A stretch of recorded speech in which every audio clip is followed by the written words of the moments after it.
No. Okay, look, hey, I appreciate you calling and I appreciate you inviting me out, but no, I don't drink. I've never had a drink, and I don't anticipate myself having a drink. I mean, maybe I'll have a drink if we get to the day where Uber actually starts holding the riders accountable for the same stuff that the drivers are being held accountable for. In fact, you know what? I am holding a beer in the fridge for that very special day because I know it will never, ever.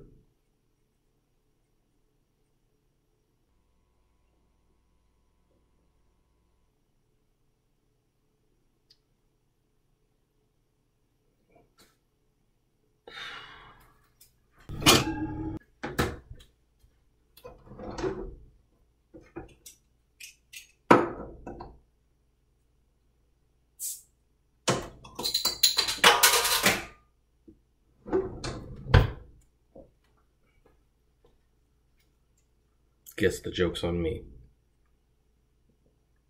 Hey everyone, this is Kevin the Apptrepreneur, and wow, what a big one. I mean, you know that it's got to be a big story if I actually take the time to actually do a skit, regardless how poorly edited and how badly acted it is. So you know that today's story is a doozy. The only negative thing about it, I'm just going to state up front, it doesn't look like this is going to affect America or Canada.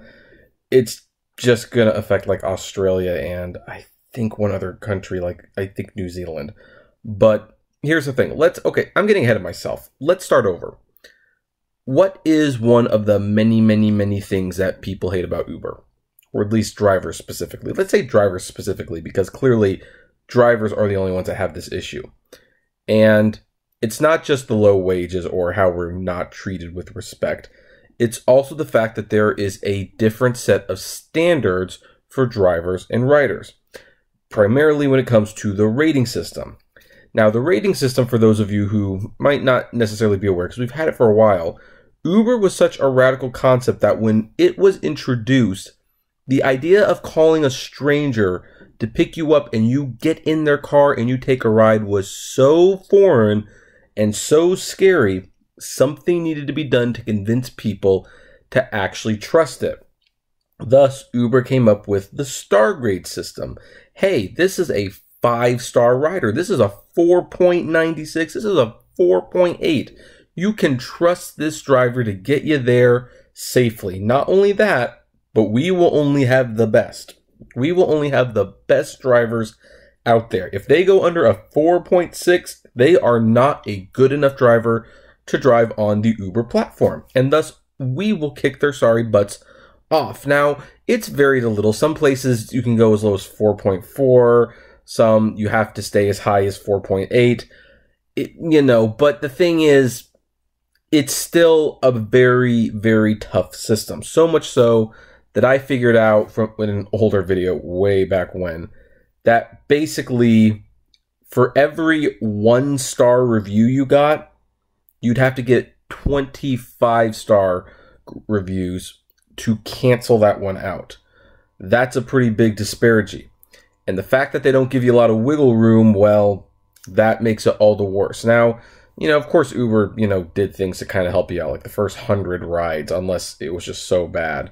They let you have the first 100 rides to average out before they started counting it against you. But here's the thing. The drivers could also rate the passengers. But here's the thing. The passengers have never been held to the same standard. Their grade could go as low as they want to go. And heck, you could even do some really crummy things to your drivers and still stay on the platform. And people cried foul, they cried unfair. And why would Uber have such a strict rating for the drivers but not the riders? And the answer is fairly obvious, I think. It's because Uber is responsible for the drivers, for starters. They're not responsible for the riders. And also, well, here's the thing. The drivers aren't giving Uber their credit cards. They're not using Uber as a service. Passengers are. Even though Uber claims that their customers are their drivers, not the passengers. That whole terminology is just getting really weird at this point. So, But anyway, at least in a couple countries, Uber is finally changing some things. And this is a major change. This is a good change. This is a very good change. I wish this were here today. I wish we had news that this was coming to America, that this was coming to England. I wish this was a worldwide launch, but it's only being launched in countries where Uber is under just a little bit more scrutiny, which means that this probably isn't being done because Uber wants to do it. It's probably being done because they're trying to avoid further legislation from those countries. But again, it's starting to show that maybe a little bit of legislation is not entirely the worst thing to happen. And that is, if you fall under a certain rating and you are a rider, you could lose access to the Uber platform. And I'm not even kidding. Like, I never thought this would be a thing, but here we are. Let's look at it. From Mashable, it's long known that Uber drivers who fall under a certain star rating face getting kicked off the platform, and now that threat will extend to riders. The ride-hailing company announced a new minimum average rating requirement for passengers in Australia and New Zealand as per its update on its community guidelines. Those changes will go into effect September 19th, and riders who veer too close to the minimum will be alerted before they sink below the requirement. Which, I will say this, if you're a rider, that's a little bit more than what Uber will do. I know that some people get notifications from Uber that their star grade is low. There's a lot who don't. I'm not going to say most. I'm not going to say some. I don't know exactly what the percentage is. I just know some drivers get notified and some do not. So apparently the riders do have a commitment that they will be warned about a low star grading pretty early on. Once a rider drops below the minimum rating of 4.0, their account could be deactivated if they fail to improve after multiple notifications. Riders can reactivate their account after taking a short educational exercise. That probably means a couple of YouTube videos, maybe a quiz or two, and then they can get back on. So, I mean, it's not much, but it's something. Uber said its minimum rating for drivers and riders varies from city to city. For drivers in the US, the minimum requirement is 4.6, while the Australian counterparts, this is reportedly lower. Quote, the policy is for Australia and New Zealand and will be reflected in our local community guidelines, an Uber spokesperson told Mashable via email. Quote, Australia and New Zealand is the second country globally to roll this out, and we think it's an important update to help ensure every Uber journey is enjoyable and comfortable for both riders and driver partners. No word on whether it's going to come to America or, Europe or Canada or any of those countries. Wait, is Uber in Canada? I forget. I don't even know if Uber's in Canada. I guess someone's going to correct me on that below. Actions that could lower your rating include drinking alcohol, which you actually can't drink alcohol in the cars, at least in California. That you can get arrested for that. Damaging the car, not tidying up, and just being a general jerk, according to the community guidelines. Yep. Previously, riders with lower ratings, even at 4.23, faced not getting picked up, but weren't deactivated from the system. Oh, I saw people with as low as 2 stars or 3. Yeah, riders do not care about the star grade. They don't care what their grade is. They're a little miffed if they find out it's low, but otherwise, they get over it pretty fast. I think their star grade actually reflecting whether they can use the service, yeah, they would care at that point. Fans of Black Mirror will probably find Uber's new policy a little too familiar. I don't know what that means. I haven't watched Black Mirror. So, yeah, so here's the thing. Again, I can't deride this at all.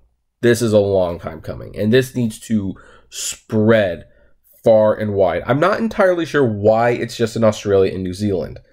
And in fact, I kind of wonder if they picked those countries to test this out based on a lack of competition.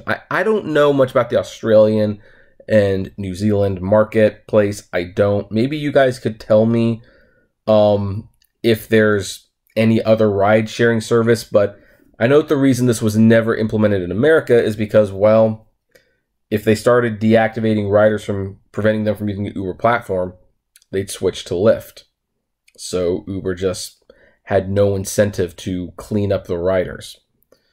I'm wondering if there's not a viable second option in Australia or New Zealand aside from the taxis.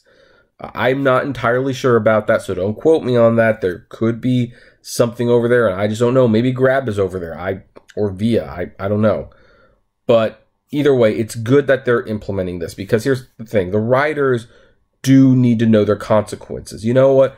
We understand that you're drunk. We understand that sometimes people need a ride. It doesn't give you permission to treat us badly. It doesn't give you permission to mess up our cars. It doesn't give you permission to slam the cars. And I think that, yeah, you should hold their feet to the fire. Now, it doesn't sound like there's going to be a serious consequence. For example, it does say you have to do a training class. That's probably not going to be too hard, and you'll be let back on the platform. It doesn't say if there's like a 3-strike rule. I think there should be. I think if you get deactivated 3 times, then yeah, maybe you don't want that person as a customer. We don't know how this will play out in the long run, but hey, you know what? This is the first time in quite a while that Uber themselves has volunteered an actual improvement to the system. This is such an improvement. This is so good. I'm shocked. I am shocked. I wonder, is there international divisions run differently from the American division? I don't know. I envy Australia right now for having this. You know how many bad riders would not be an issue for us to pick up if this were implemented today? Because at least over in America, we really could care less about the ratings. I mean, drivers stress about it all the time because their livelihood is at stake, and the passengers give it nilly-willy. In fact, some passengers even hold over the head. They treat us poorly, so very poorly. And not only do they do it, but then they also threaten you with a low star grade. And you know what? If this were around, if they knew that they were getting rated and that the rating actually meant something, that they could lose their privilege, maybe they would treat the driver just a little bit better. Maybe just a little bit better. I don't know. But I'm looking forward to seeing where this goes. I really, truly am. So anyway, I have to ask, hey, if anyone out there is from Australia or New Zealand, what do you think of this? Do you like this? Do you have any viable competition out there? Do you think Uber's doing this because there's no other service to go to, or do you think it's something else? Do you think it's to get around government regulations or potential government regulations? Please let me know. I would love to find out. So comment below, like, favorite, share, subscribe. If you enjoy my videos, consider becoming a Patreon member. It's totally optional, of course, but even as little as $1 a month goes a long way to helping the channel run smoothly. And as always, flame responsibly. Have a good one. Wow, this is a big one.